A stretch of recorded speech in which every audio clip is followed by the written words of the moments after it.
السلام علیکم friends, welcome back to top smarties drama serial شیر۔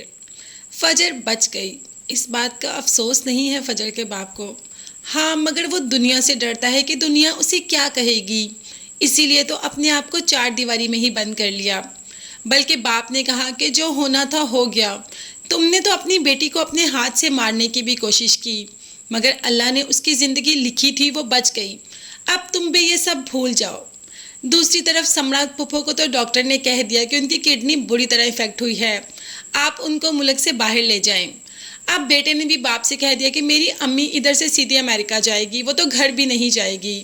مگر اس سے پہلے سمرا ایک دفعہ فجر سے ملنا چاہتی ہے، وہ جانتی ہے کہ فجر کے ساتھ جو ہوا بہت برا ہوا، اسی لیے فجر کے پاس پہنچ جاتی ہے۔ فجر اپنی چچی کو دیکھ کر تھوڑی ہمت میں آ جاتی ہے، مگر چچی کہتی ہے کہ مرد کے لیے محبت کرنا بہت آسان ہے، مگر عورت کے لیے یہ محبت اس کی ساری زندگی کا روگ بن جاتا ہے۔ جیسے مجھے ہی دیکھ لو، محبت کی تھی اور اب اس محبت کی وجہ سے اپنے گھر سے آج تک مل ہی نہیں پائی، اپنے گھر والوں کا چہرہ دیکھنے کو ترس گئی۔ دوسری طرف جیسے ہی سمرا کا شوہر بات کرتا ہے گھر میں کہ سمرا کو امریکہ لے کے جانا ہے تو پھپھو کچھ بولنے ہی لگتی ہے، مگر سمرا کا بیٹا بھی سامنے آ جاتا ہے۔ اس سے پہلے ہی باپ کہہ دیتا ہے کہ میں اس سے محبت کرتا ہوں، بیوی ہے میری، میرے بچے کی ماں ہے اور میں اس کو ایسے تل تل مرتے نہیں دیکھ سکتا۔ اس بار تو وہ بہن کے سامنے ہی کھڑا ہو جاتا ہے کہ میں نے کہہ دیا کہ میں سمرا کو علاج کے لیے باہر لے کے جاؤں گا تو میں جاؤں گا، مجھے دنیا کی کوئی بھی طاقت نہیں روک سکتی۔ تو بس دادا جان یعنی کہ اس کے باپ نے بھی کہہ دیا کہ ٹھیک ہے، تم ہماری بہو کو لے جاؤ۔ دوسری طرف اگر ہم بات کریں شیر کی اور اس کے چچا کی، تو اس کا چچا تو آستین کا سانپ ہی نکلا، 8 سال سے وہ پیسہ کھاتا رہا جو کمپنی کبھی ایگزسٹ ہی نہیں کرتی۔ شیر کو جیسے ہی اس بات کا معلوم ہوتا ہے کہ یہ دونوں باپ بیٹے بلکہ تینوں ہمیں لوٹ کر کھا رہے ہیں، تو اپنے باپ کے پاس پہنچ جاتا ہے۔ دوسری طرف چچا اپنے بچوں کو یہ کہہ رہا ہوتا ہے کہ آہستہ آہستہ ان کو سے سب کچھ چھین لیں گے، ان کے پاس کچھ بھی نہیں رہے گا۔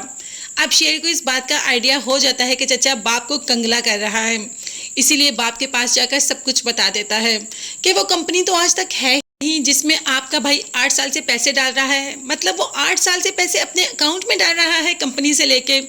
مگر چچا نے پتہ نہیں کون سی گیم چلی کہ بھائی کو اپنی طرف کر لیا اور بھائی یہ ماننے پہ تیار ہو گیا کہ شیر جھوٹ اور اس کا اپنا بھائی سچ بول رہا ہے۔ دراصل بھائی اچھی طریقے سے جانتا ہے کہ اس کا بھائی اس کو دھوکہ دے رہا ہے، وہ اس وجہ سے چپ ہے کہ وہ دوسروں کے سامنے یہ ظاہر نہیں کرنا چاہتا کہ دونوں بھائیوں میں پھوٹ ڈال گی، اس طریقے سے لوگ ان کا فائدہ اٹھائیں گے۔ شیر کو اس بات کا نالج ہو جاتا ہے کہ اس کا باپ یہ چاہتا ہے، اسی لیے وہ اپنے باپ کے ساتھ مل کر اب آرام سے اندر سے کھیل کھیلے گا اور اپنی کمپنی کے سارے شیئر اپنے چچا سے واپس لے لے گا۔ مگر اس سے پہلے شیر جس سے محبت کرتا ہے کیا وہ اس کو مل پائے گی؟ کیونکہ جیسے ہی ردا سے اپنی محبت کا اظہار کرتا ہے تو ردا بھی کہہ دیتی ہے کہ ہم سید ہیں اور ہم آؤٹ آف کاسٹ شادی نہیں کرتے۔ تو کیا شیر ریا کو بغاوت پر مجبور کر پائے گا؟